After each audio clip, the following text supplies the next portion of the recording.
नमस्कार दोस्तों, study wise channel में आपका हार्दिक स्वागत है। आज मैं उत्तर प्रदेश पीसीएस 2018 की प्रारंभिक परीक्षा के अति महत्वपूर्ण 90 प्रश्नों का हल लेकर आया हूं। इन प्रश्नों के आगामी परीक्षाओं में भी पूछे जाने की पूरी संभावना है, तो आइए इन प्रश्नों को एक एक करके देखते हैं।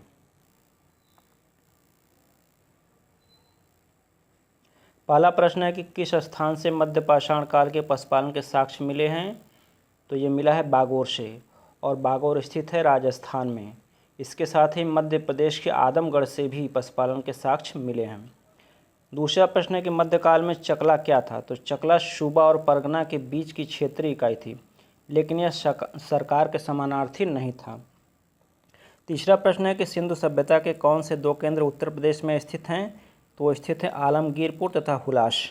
आलमगीरपुर मेरठ जिले में हिंडन नदी के तट पर स्थित है तथा हुलास सहारनपुर जिले में स्थित है।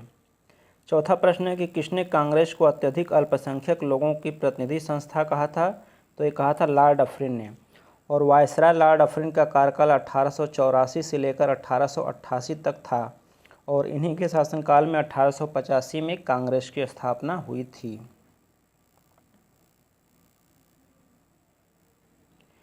नेक्स्ट प्रश्न है कि शुक्ल यजुर्वेद की संहिता कौन सी है। तो मैत्रायणी संहिता शुक्ल यजुर्वेद की संहिता है, और यजुर्वेद ही एकमात्र ऐसा वेद है जो कि गद्य और पद्य दोनों में लिखा हुआ है। नेक्स्ट प्रश्न है कि 1857 के विद्रोह में किस स्थान पर किस नेता ने विद्रोह किया। तो उड़ीसा के संबलपुर में सुरेंद्र साय ने विद्रोह का नेतृत्व किया था। गंजाम में राधा कृष्ण दंड सेना ने किया था।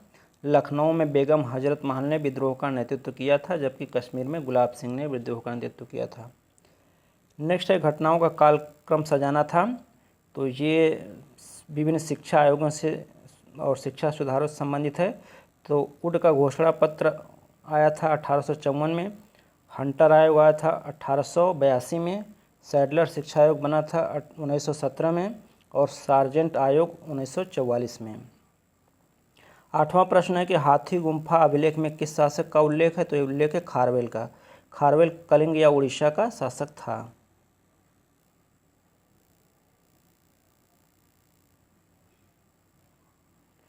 नौवां प्रश्न है कि किस अभिलेख से पुष्यमित्र शुंग द्वारा 2 अश्वमेध यज्ञ किए जाने की जानकारी मिलती है। तो ये मिलती है अयोध्या अभिलेख से।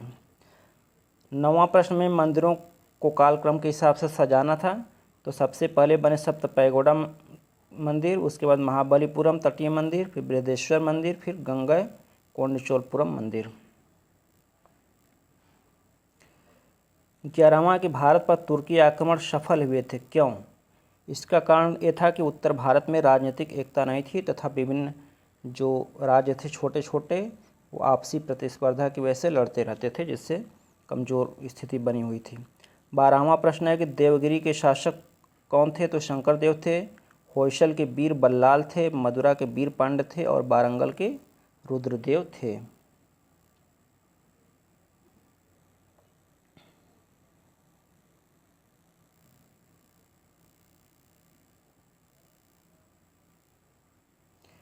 तेरहवां प्रश्न है कि संथाल विद्रोह कब हुआ था। तो ये हुआ था 1855 में, और इसके नेता सिद्धू तथा कान्हू थे। कोल विद्रोह कब हुआ था। तो 1831 में हुआ था। खांसी विद्रोह हुआ था 1829 में, इसके नेता तीरथ सिंह थे। और अहोम विद्रोह हुआ था 1828 में, जिसके नेता गोमधर कुंवर थे।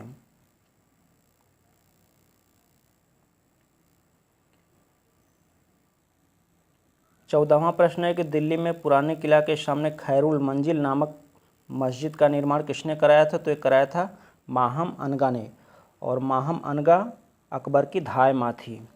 15वां प्रश्न है क्रांतिकारी संगठन अभिनव भारत समाज की स्थापना किसने की थी। तो ये की थी विनायक दामोदर सावरकर ने। तो 1899 में स्थापित मित्र मेला ही 1904 में अभिनव भारत समाज में बदल गया था। 16वां प्रश्न में विभिन्न रचनाएं हैं, उनके लेखकों के नाम हैं। तो ध्रुवदास ने भगत नामावली लिखी, नाभादास ने भक्तमाल लिखा, केशव दास ने रसिक प्रिया लिखी, और उस्मान ने चित्रावली लिखी थी।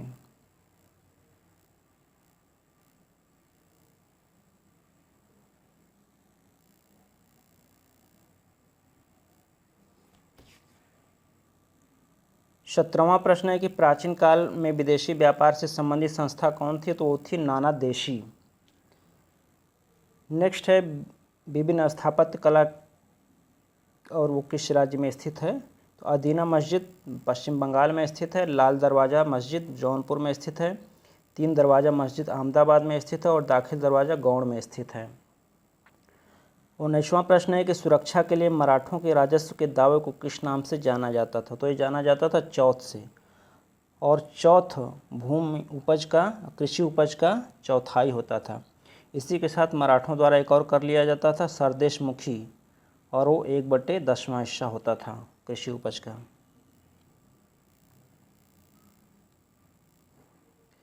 20वां प्रश्न मुगल शासकों का सही कालक्रम सजाना था, तो जहांदार शाह, उसके बाद मोहम्मद शाह, फिर अहमद शाह और आलमगीर द्वितीय उसके बाद। 21वां प्रश्न भारत का सबसे ऊंचा जलप्रपात कौन सा है, तो ये है कुचिकल जलप्रपात, और कुचिकल जलप्रपात स्थित है कर्नाटक में, और किस नदी पर, तो बरही नदी पर।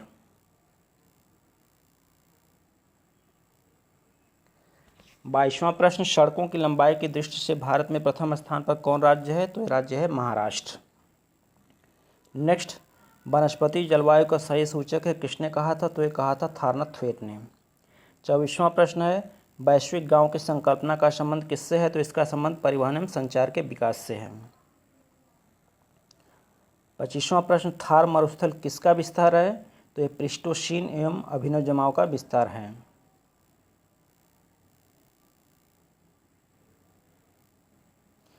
26वां प्रश्न है कि इडेफिक किससे संबंधित है, तो मिट्टी से संबंधित है। 27वां प्रश्न है कि किस राज्य की तटरेखा सबसे लंबी है, तो ये सबसे लंबी है गुजरात की। उसके बाद आंध्र प्रदेश, तमिलनाडु तथा महाराष्ट्र की है। यदि केंद्र शासित प्रदेशों को शामिल करते हुए पूछा जाए तो सबसे लंबी रेखा अंडमान निकोबार द्वीप समूह की है, उसके बाद गुजरात की है। 28वां प्रश्न है कि केरल की सबसे ऊंची चोटी अनाईमुडी है, उत्तराखंड की नंदा देवी है, तमिलनाडु की दोदा बेटा है और नागालैंड की सारामती है।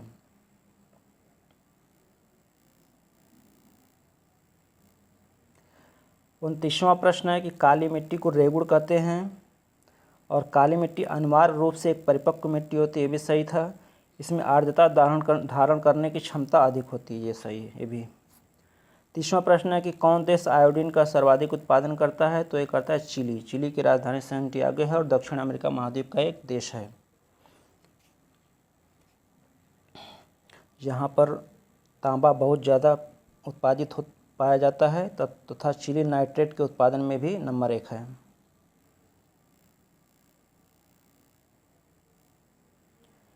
31वां प्रश्न है कि सोनेरान मरुस्थल कहाँ स्थित, तो अमेरिका में स्थित है, कराकोम तुर्कमेनिस्तान में स्थित है, गिब्सन ऑस्ट्रेलिया में है तथा तकला मकान चीन में स्थित है। 32वां प्रश्न है कि पक्षी के पंजे की आकृति वाला डेल्टा कौन सा है, तो ये मिसिसिपी नदी का डेल्टा पक्षी के पैर जैसा है।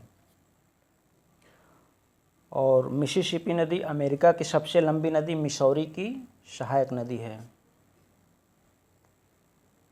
33वां प्रश्न है कि जनसंख्या के प्राकृतिक वृद्धि परिणाम है किसका, तो ये परिणाम है अशोधित जन्म दर एवं अशोधित मृत्यु दर का, जबकि प्रजनन दर एवं विवाह इसमें शामिल नहीं है। 34वां प्रश्न है कि स्वेज नहर के बन जाने से भारत और यूरोप के समुद्री मार्ग की दूरी में कितनी कमी आई, तो ये कमी आई है 7000 किलोमीटर की। स्वेज नहर का निर्माण 1869 में किया गया था। ये भूमध्य सागर को लाल सागर से जोड़ती है। 35वां प्रश्न है कि किसे भंग नहीं किया जा सकता पर समाप्त किया जा सकता है, तो ये विधान परिषद है, और अनुच्छेद 169 के तहत विधान परिषद का गठन एवं विघटन का प्रावधान है भारतीय संविधान में। अगला प्रश्न 36वां कि जब भारतीय न्यायिक व्यवस्था में जनहित याचिका शामिल की गई उस समय मुख्य न्यायाधीश कौन थे, तो उसमें मुख्य न्यायाधीश थे PN भगवती। इन्हें जनहित याचिका का जनक भी माना जाता है।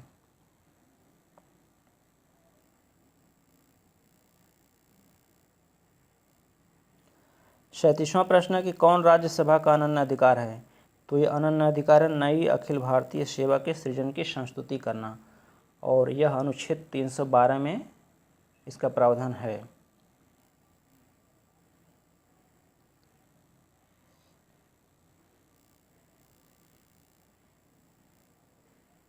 38वां प्रश्न है कि संविधान के किस भाग में नागरिकता का प्रावधान है? तो भाग 2 में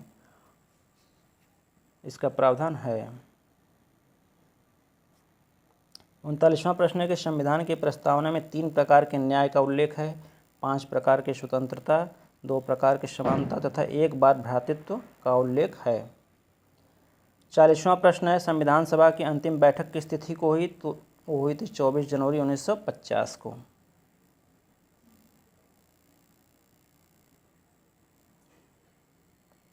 इकतालीसवां प्रश्न है कि लोकसभा में केंद्र शासित प्रदेशों का सर्वाधिक प्रतिनिधित्व कितना हो सकता है? तो ये 20 सीटें हो सकती हैं उनका। तो लोकसभा में अधिकतम 552 सदस्य हो सकते हैं, जिनमें 530 सदस्य राज्यों से, 20 सदस्य केंद्र शासित प्रदेशों से और 2 राष्ट्रपति द्वारा एंग्लो इंडियन को मनोनीत किया जा सकता है जब उनका पर्याप्त प्रतिनिधित्व लोकसभा में न हो उस स्थिति में। 42वां प्रश्न है कि सरकारी आयोग का संबंध किससे है? तो इसका संबंध है केंद्र राज्य के बीच संबंध होते हैं और केंद्र राज्य संबंधों संबंधी कुछ अन्य आयोग है जैसे शीतलवाड़ आयोग, राजमन्नार आयोग तथा मदन मोहन पुंछी आयोग। 43वां प्रश्न है कि सर्वप्रथम संसदीय सरकार किस देश में बनी? तो ये बनी थी ब्रिटेन में।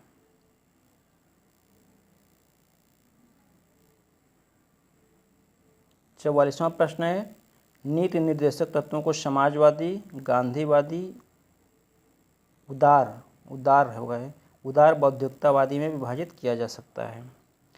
45वां प्रश्न है कि बिना अनुमति के कितने दिन तक संसद से अनुपस्थित रहने पर लगातार किसी सांसद को अयोग्य घोषित किया जा सकता है? तो वो 60 दिन तक है। 46वां प्रश्न है कि भारत के आधिकारिक भाषा से जुड़े प्रावधान में संसद संशोधन कर सकती है, किस प्रकार से? तो केवल सदस्यों के साधारण बहुमत से ही भाषा संबंधी प्रावधान में संशोधन किया जा सकता है।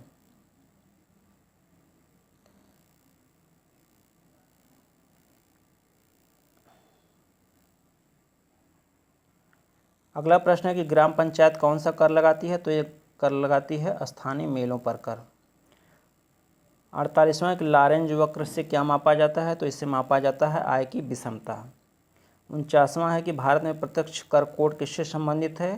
तो यह आयकर इनकम टैक्स से संबंधित है। 50वां है कि मानव विकास सूचकांक तैयार किया जाता है किसके द्वारा? तो यूएनडीपी द्वारा, यूनाइटेड नेशन डेवलपमेंट प्रोग्राम। और मानव विकास सूचकांक तैयार किया था महबूबुल हक ने और उनके सहयोगी थे भारत के अमर्त्य सेन और पहली मानव विकास रिपोर्ट जारी की गई थी 1990 में।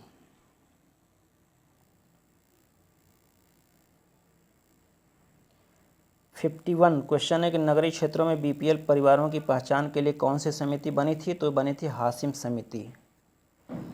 52वां क्वेश्चन है कि भारत में गरीबी रेखा का निर्धारण कौन करता है?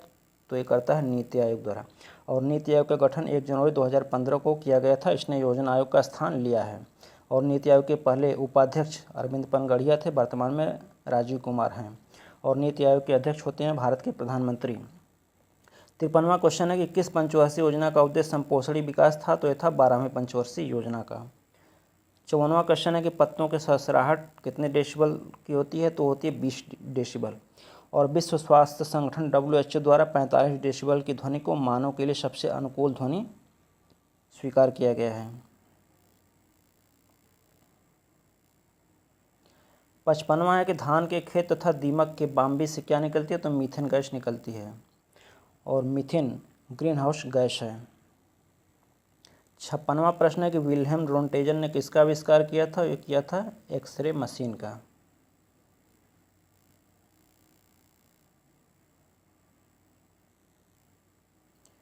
57वां कि किस ग्रह पर जीवन की संभावना है? तो मंगल ग्रह पर जीवन की संभावना है।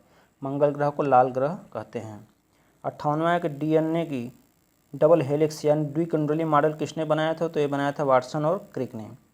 1953 में इन्होंने मॉडल बनाया था और 1962 में इस कार्य के लिए इन्हें नोबेल पुरस्कार प्रदान किया गया था। नेक्स्ट है कि ग्रेफिन क्या है? तो ग्रेफिन कार्बन का नैनो प्रतिरूप है। अगला प्रश्न है कि कौन अर्धचालक है? तो अर्धचालक है सिलिकॉन। सिलिकॉन, जर्मेनियम, कार्बन आदि अर्धचालक हैं। 61वां प्रश्न है कि प्राकृतिक गैस का मुख्य अवयव कौन सा है? तो ये मीथेन है, CH4। और 62वां सही कालक्रम सजाना था तो सबसे पहले कांच वाले जीव धरती पर आए, फिर कीट आए, फिर सरीसृप आए, फिर स्तनधारी आए।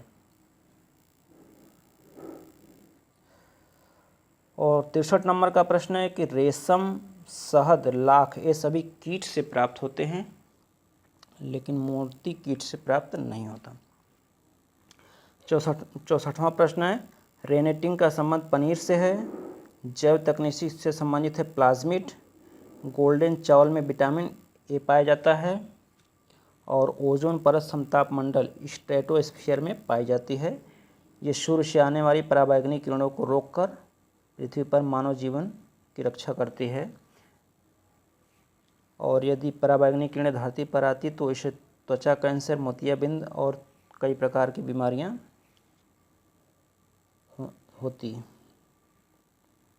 65वां कि सुल्तान गुलाबी काली चंपा किसकी प्रजाति है, तो एक प्रजाति है अंगूर की। 66वां कि ग्रीन पीस इंटरनेशनल का मुख्यालय कहाँ है, तो ये एम्स्टर्डम में। एम्स्टर्डम कहाँ पड़ता है, ये हॉलैंड में पड़ता है। और ग्रीन पीस का संबंध है पर्यावरण संरक्षण से, ये पर्यावरण संरक्षण के क्षेत्र में काम करता है संगठन। नेक्स्ट है बांदीपुर राष्ट्रीय उद्यान कर्नाटक में है, मानस असम में है, पेरियार केरल में है, शिमलीपाल उड़ीसा में है। नेक्स्ट है कि विश्व जैव विविधता दिवस कब मनाया जाता है, तो 22 मई को प्रतिवर्ष मनाया जाता है। अगला प्रश्न है कि फसली भूमि मानव जनित जीवों का उदाहरण है, यानी फसली भूमि जो है ये मानव द्वारा निर्मित जीव है जीवों। 70वां स्मोक द्वितीयक प्रदूषक का उदाहरण है।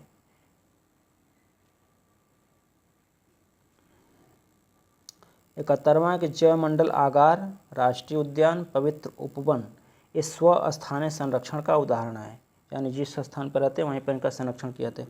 जबकि वनस्पति बाग बाहरी बाह्य स्थानीय संरक्षण का उदाहरण है।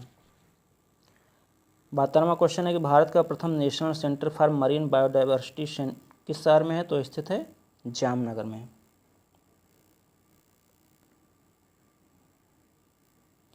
73वां है कि जलवायु परिवर्तन पर संयुक्त राष्ट्र का COP21 सम्मेलन कहाँ हुआ था, यह हुआ था पेरिस में। पेरिस फ्रांस की राजधानी है जो कि सीन नदी के तट पर स्थित है, और यह सम्मेलन हुआ था 2015 में।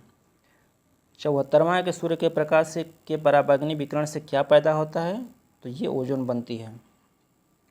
ओजोन ऑक्सीजन के 3 अणुओं से मिलकर बनती है, इसका सूत्र होता है O3। 75वां है कि विश्व तापमान बढ़ने से चक्रवात, तूफान, बाउंड्रों की संख्या भी बढ़ेगी और तीव्रता भी बढ़ेगी। 76वां है कि जलवायु परिवर्तन पर भारत की प्रथम राष्ट्रीय कार्य योजना कब जारी की गई, तो ये जारी की गई थी 2008 में। इसके अंतर्गत 8 क्षेत्रों में जोर देना था।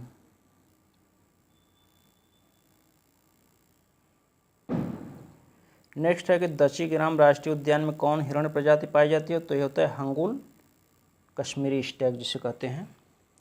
78वां के सबसे अधिक स्थिर पारतंत्र कौन सा है, तो ये महासागर है।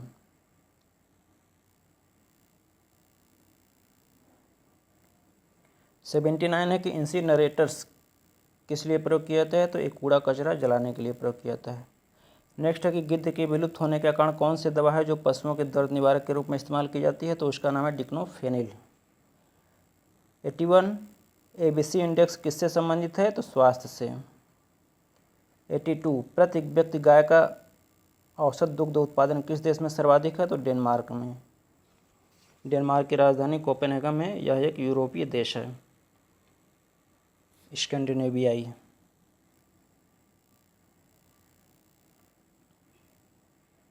नेक्स्ट नॉर्मन बोरलॉग को किस क्षेत्र में नोबेल पुरस्कार दिया गया था, तो शांति में दिया गया था। नॉर्मन बोरलॉग अमेरिकी नागरिक थे और इन्होंने कृषि के क्षेत्र में बहुत ही उल्लेखनीय कार्य किया था और इन्हें हरित क्रांति का जनक कहते हैं। 84वां कि कौन सा जानवर बिना पानी पिए लंबी अवधि तक जीवित रह सकता है, तो है कंगारू चूहा। 85 JB नार्लिकर के अनुसार अभी तक किसे विज्ञान नहीं माना गया है, तो वह है ज्योतिष विद्या को। 86 ब्रीफ हिस्ट्री ऑफ टाइम किसकी पुस्तक है, तो यह है स्टीफन हॉकिंग को। और स्टीफन हॉकिंग एक भौतिक विज्ञानी थे, अंतरिक्ष विज्ञानी, एक ब्रिटेन के निवासी थे। ये पार्किंसन बीमारी इनको थी।